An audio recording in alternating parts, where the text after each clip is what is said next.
Kailangan isumite ang mga sumusunod na documentary requirements sa Department of Science and Technology or DOST Central Office sa Taguig City o sa mga regional offices nito. Ang DOST ang siyang mag-evaluate ng application na may kaukulang 200 pesos na assessment fee.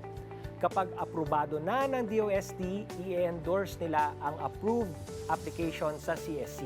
Pagkatapos ay sasailalim sa preliminary assessment ang mga natanggap na documents galing DOST ng concerned CSC Regional Office. Kapag walang deficiency, maaari nang ipaprocess ng applicant ang Certificate of Eligibility sa naturang CSC Regional Office. May 300 pesos processing fee na kailangang bayaran para rito.